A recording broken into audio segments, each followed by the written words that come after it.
I pretended to be a struggling, broke mother when I met my daughter-in-law's family, and what happened that night devastated them in ways they never saw coming.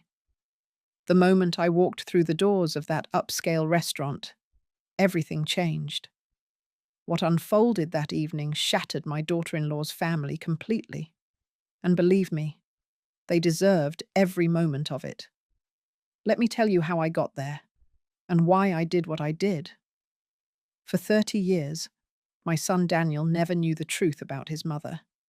To him, I was just another working woman, someone who left early for the office, returned home exhausted, and cooked simple meals with whatever we had. Just an ordinary employee, nothing remarkable. And I never told him otherwise. He had no idea I earned $45,000 every month as vice president of operations at an international logistics firm, managing operations across 4 continents. Why would I tell him? Money was never something I felt the need to display like a trophy. I grew up believing that true dignity comes from within, that quiet strength speaks louder than boastful words. So I kept my truth hidden. I lived in the same modest townhouse for decades. I drove a practical sedan until it could barely run. I shopped at outlet stores, prepared home-cooked meals, and saved diligently. I became wealthy in silence, because real power doesn't announce itself, it observes.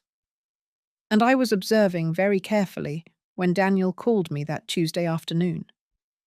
His voice sounded strained, nervous, like when he was young and had broken something valuable. "Mum, I need to ask you something," he began hesitantly. "Rebecca's parents are flying in from overseas. It's their first visit here. They want to meet you. We're having dinner Saturday at La Maison, that French place downtown. Please say you'll come." Something in his tone disturbed me. This wasn't a son excitedly introducing his mother. This was someone worried about being embarrassed, desperate to make the right impression. "What have you told them about me?" I asked calmly. There was a pause. Then Daniel stammered. "I mentioned you work in an office. That you live alone. That you're simple. That you don't have much." There it was. That word. Simple. As if my entire existence could be reduced to that dismissive adjective. As if I were a problem requiring an apology.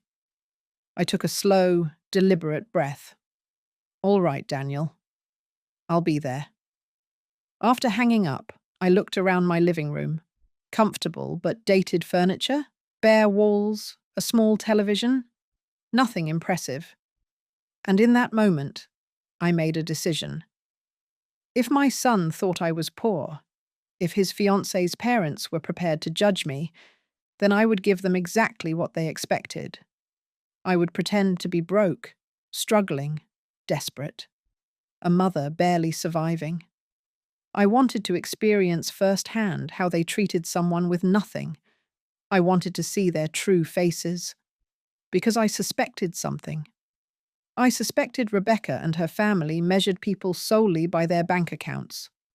And my instincts are never wrong. Saturday arrived. I dressed in my worst outfit. A shapeless beige dress that looked like it came from a charity shop. Worn flats, no jewelry, not even a watch.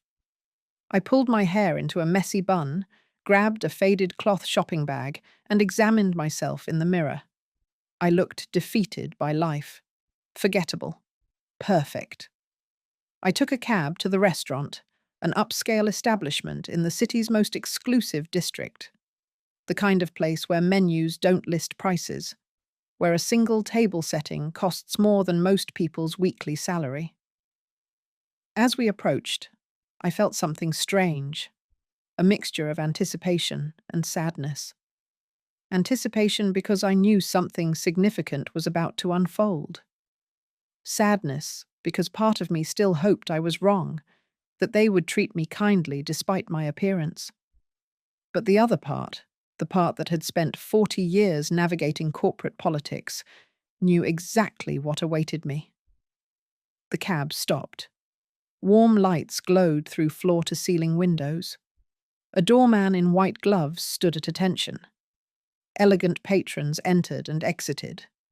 I paid, stepped out, took a deep breath, and crossed the threshold.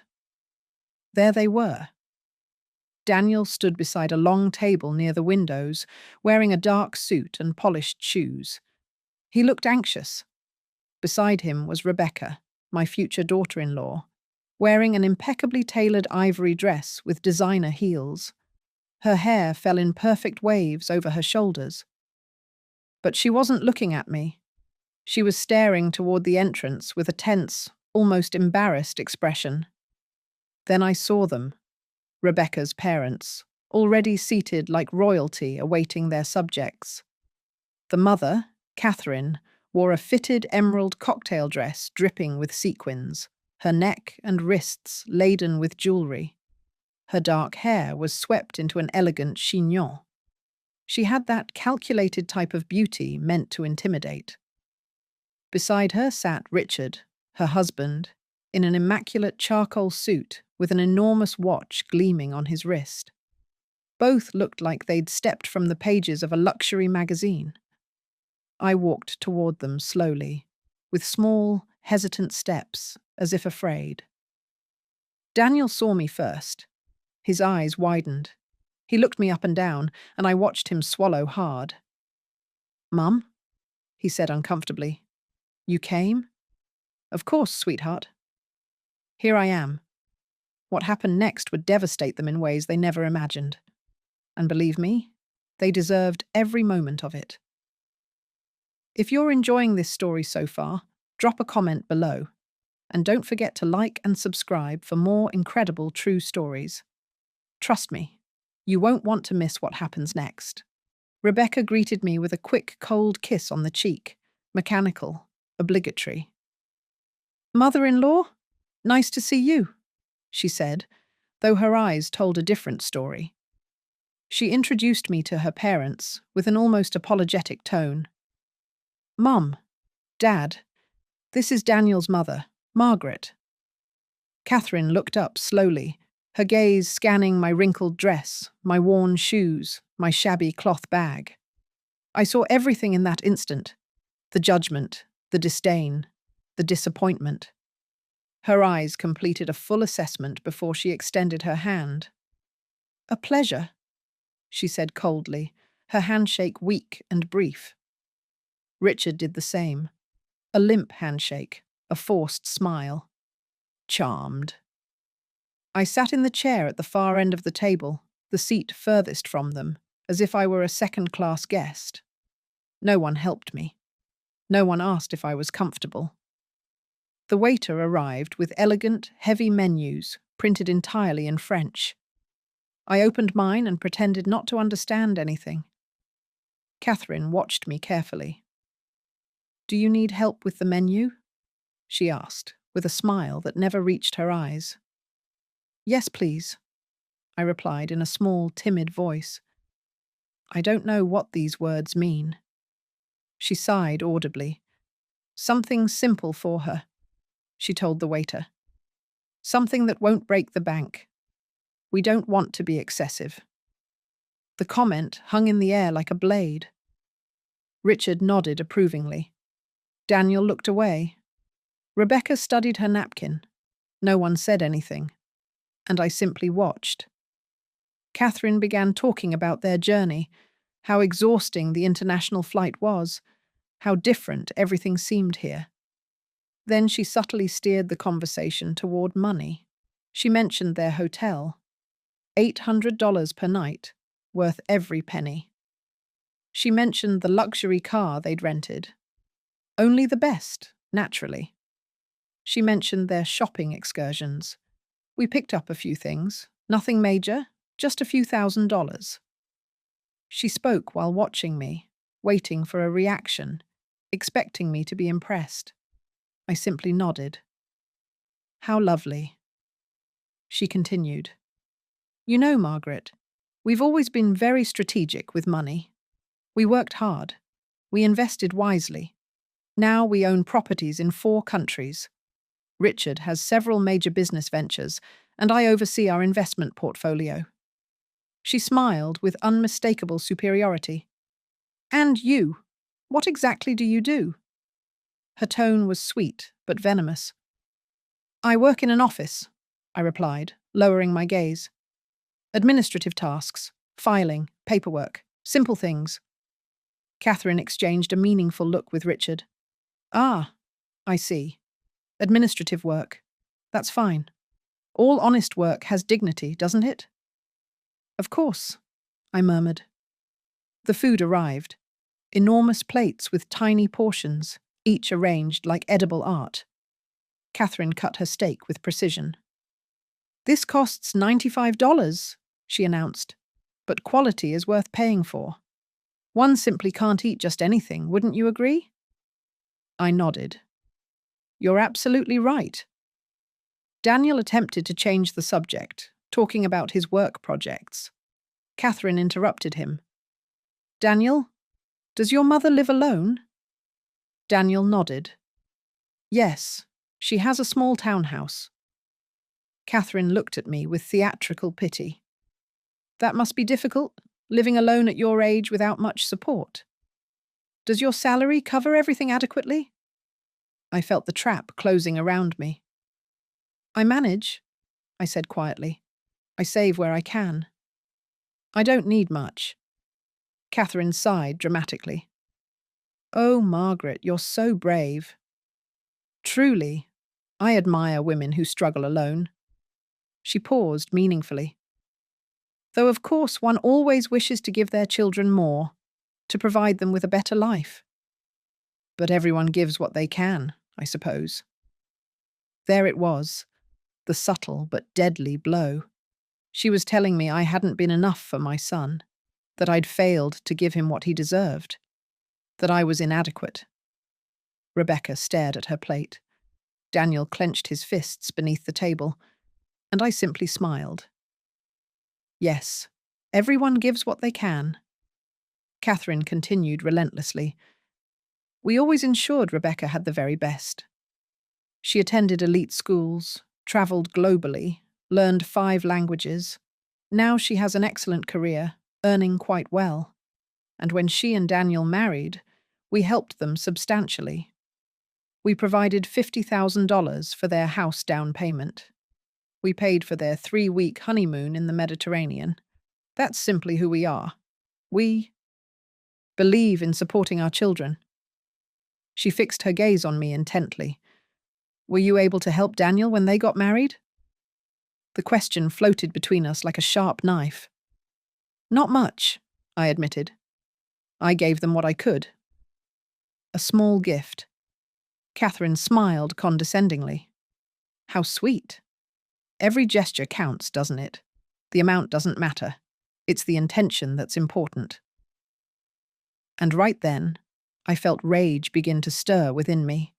Not explosive rage, cold, controlled rage, like a frozen river beneath the surface. I breathed slowly, maintained my timid smile, and let Catherine continue talking. Because that's what people like her do. They talk, they inflate themselves, they show off. And the more they talked, the more they revealed exactly who they were. But they had no idea what was coming. Catherine took a sip of expensive red wine, swirling it in her glass like a sommelier. This wine is from an exclusive vineyard in Bordeaux. It costs $250 per bottle, but when you understand quality, you don't compromise. Do you drink wine, Margaret? Only occasionally, I replied. Usually the inexpensive kind. I don't understand much about these things. Catherine smiled patronizingly. Don't worry. Not everyone has a refined palate. That comes with experience, with travel, with cultural education. Richard and I have toured vineyards throughout Europe, South America, and California. We're quite knowledgeable. Richard nodded pompously. It's a passion, something we enjoy. Rebecca is learning as well. She inherited our sophisticated taste. He looked at Rebecca with pride. Rebecca offered a weak smile. Thanks, Dad. Catherine turned back to me. And you, Margaret? Do you have any hobbies? Anything you enjoy in your free time? I shrugged. I watch television, cook, walk in the park. Simple pleasures. Catherine and Richard exchanged another loaded glance, silent judgment passing between them. How charming, Catherine said. Simple things have their appeal. Though naturally, one always aspires to more, to see the world, experience different cultures, grow intellectually. But I understand not everyone has those opportunities. You're right, I agreed. Not everyone has those opportunities. The waiter arrived with dessert, minuscule portions of what resembled edible sculpture. Catherine ordered the most expensive option. This is divine, she said after her first bite. It has real gold leaf on top. See those delicate golden flakes? Only the finest restaurants offer such details. I ate my simpler, cheaper dessert in silence. Catherine's expression suddenly became serious. Margaret, I think we need to discuss something important now that we're all together as family. Daniel tensed. Mum, I don't think this is the appropriate time. Catherine raised her hand dismissively. Let me finish, Daniel. This matters. She looked at me with false maternal concern. Margaret, I understand you did your best with Daniel. Raising him alone couldn't have been easy, and I truly respect you for that. But Daniel is at a different stage now. He's married. He has responsibilities. Rebecca and he deserve stability. Stability? I asked softly. Yes, Catherine replied. Financial and emotional stability. We've helped considerably and will continue to help. But we also believe it's important that Daniel doesn't carry unnecessary burdens. Her meaning was crystal clear. She was calling me a burden. His mother? Their problem. Rebecca studied her plate as if wishing to disappear. Daniel's jaw was clenched tight. Burdens, I repeated quietly. Catherine sighed. I don't want to sound harsh, Margaret, but at your age, living alone with a limited income, naturally Daniel worries about you. He feels obligated to take care of you. That's admirable. He's a good son. But we don't want that concern affecting his marriage. Do you understand? Perfectly, I replied. Catherine smiled triumphantly. I'm glad. That's why we wanted this conversation. Richard and I have discussed something. She paused dramatically. We could help you financially. Provide a modest monthly allowance so you can live more comfortably without Daniel worrying constantly. Obviously, it would be modest. We can't work miracles. But it would be support. I remained silent, watching her, waiting. She continued. In exchange, we'd only ask that you respect Daniel and Rebecca's space. Don't seek them out so frequently. Don't pressure them. Give them freedom to build their life together without interference. How does that sound? There it was, the bribe disguised as charity. They wanted to buy me off, to pay me to disappear from my son's life so I wouldn't embarrass their precious daughter with my poverty. Daniel exploded. Mum, that's enough. She doesn't have to.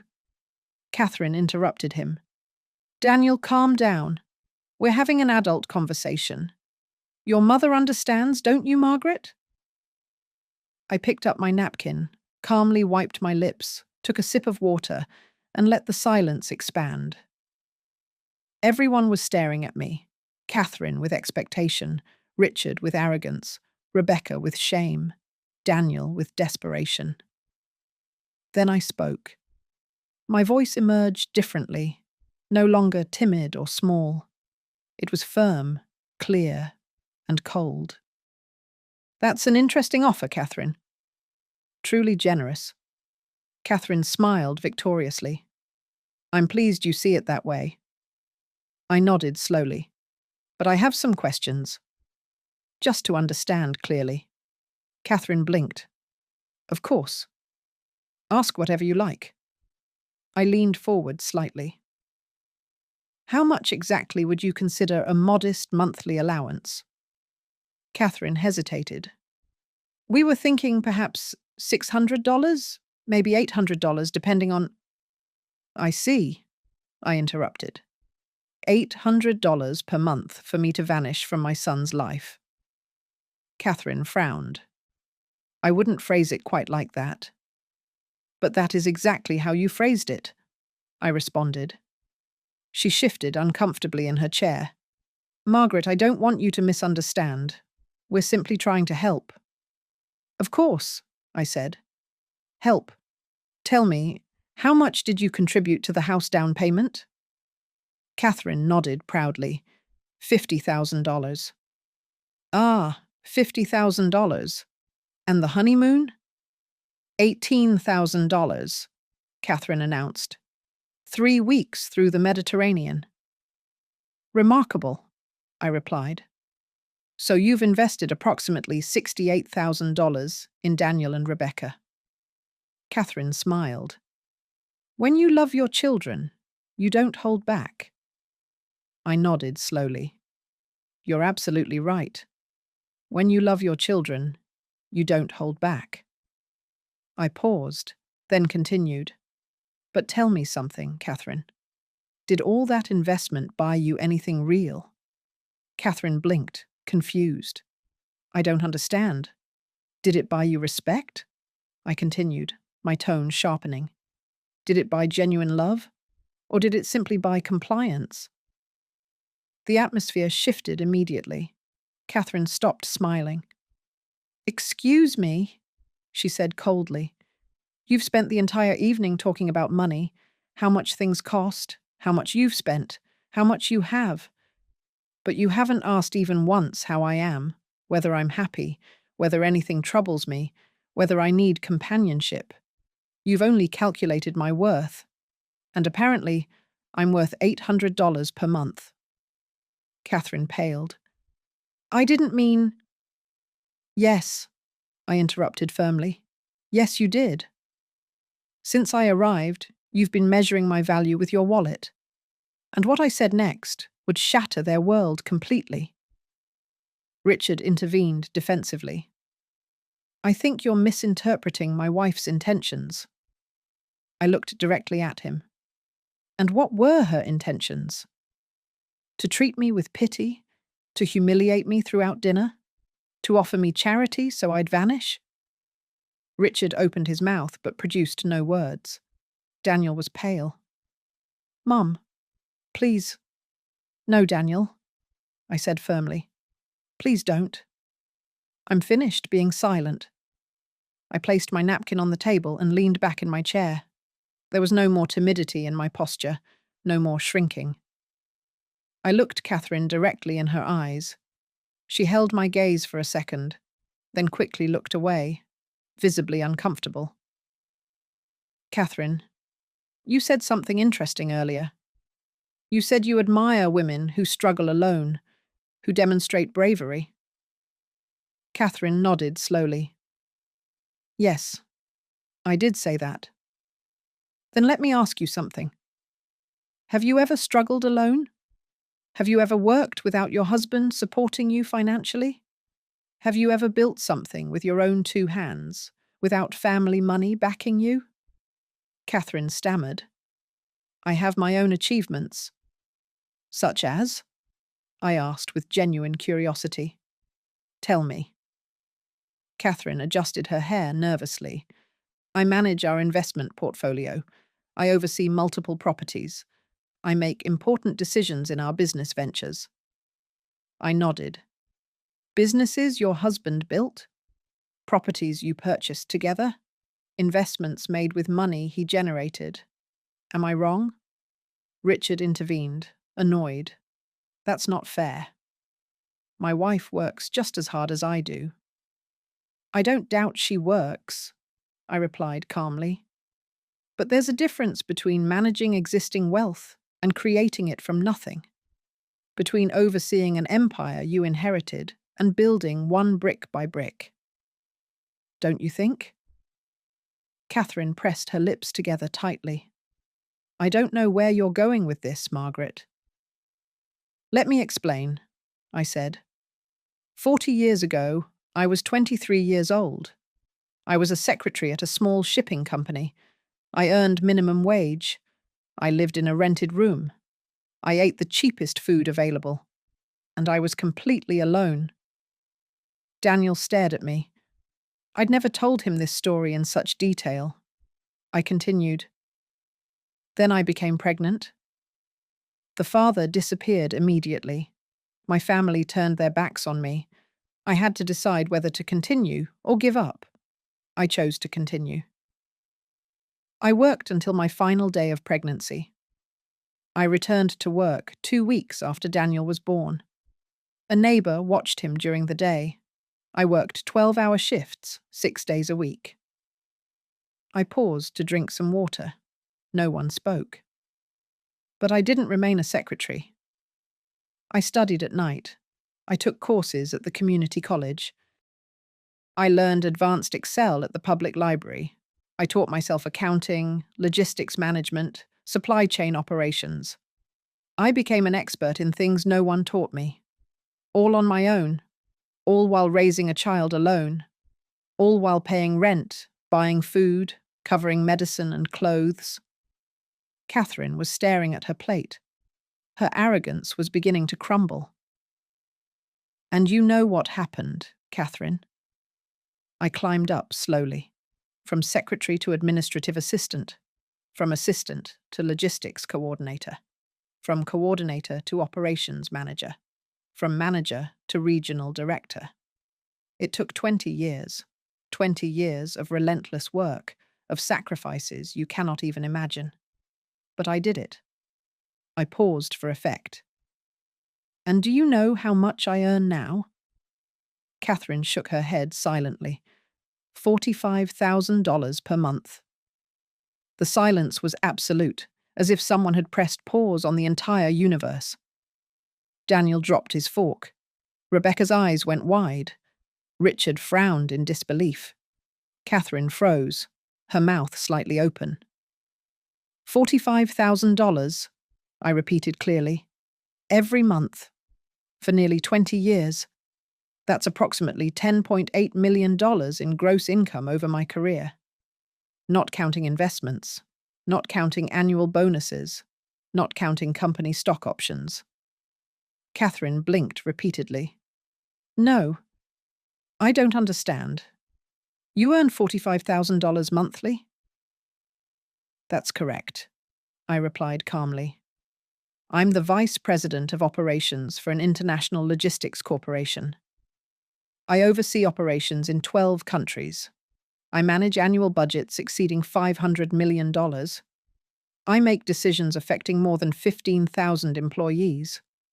I negotiate contracts you couldn't comprehend without an army of lawyers.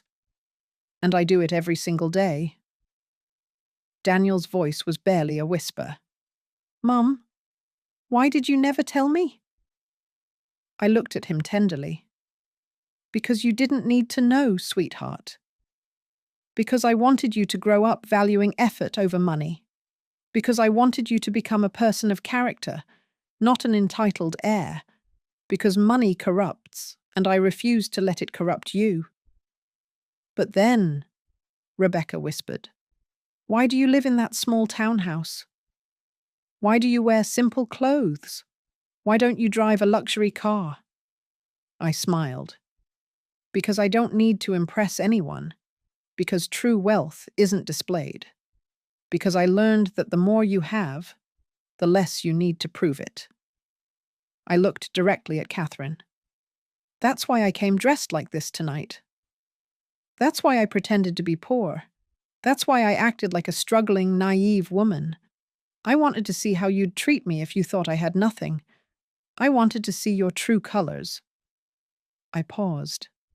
And I saw them, Catherine. I saw them perfectly. Catherine was red with shame, rage, and humiliation. This is absurd. If you earned that much money, we would know. Daniel would know. Why would he believe you're poor? Because I allowed him to, I replied. Because I never discussed my career. Because I live simply. Because the money I earn, I invest, I save, I multiply. I don't spend it on flashy jewelry or showing off at expensive restaurants. Richard cleared his throat. Even so, this doesn't excuse your rudeness, your deception. Really? I cut him off, looking at him steadily. I was rude when you called me a burden to Daniel? I was deceptive when you offered to pay me $800 to disappear from his life.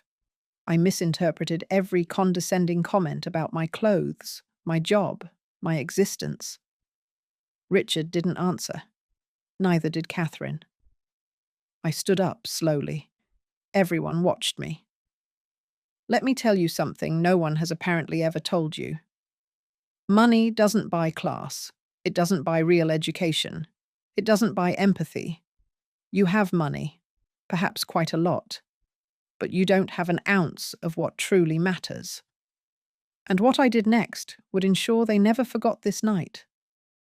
Catherine stood abruptly, furious. And you do? You who lied, who deceived us, who made us look like fools. I didn't make you look like fools, I replied coldly. You accomplished that entirely on your own. I simply provided the opportunity for you to reveal who you truly are. And you did it magnificently. Rebecca had tears streaming down her face. Mother-in-law? I didn't know. I know you didn't. I interrupted her gently. But your parents knew exactly what they were doing. They knew they were humiliating me, and they enjoyed it. Until they discovered the poor woman they scorned has more money than they do. And now they don't know what to do with that information. Catherine trembled with rage. You have no right. I have every right, I replied firmly. Because I'm your son-in-law's mother. Because I deserve respect, not because of my money, not because of my position, but because I'm a human being. Something you forgot throughout this entire dinner. Daniel stood up. Mum, please, let's go. Not yet, Daniel, I said. I'm not finished. I looked at Catherine one final time. You offered to help me with $800 monthly. Let me make you a counteroffer. I'll give you $1 million right now if you can prove you've ever treated someone kindly who didn't have money. Catherine opened her mouth, closed it, said nothing. Exactly, I replied. You can't. Because to you, people are only worth what they have in their accounts, and that's the difference between us. I built wealth, you just spend it. I earned respect, you attempt to buy it. I have dignity, you have bank statements. I picked up my old cloth bag and pulled out a black platinum credit card. I placed it on the table in front of Catherine.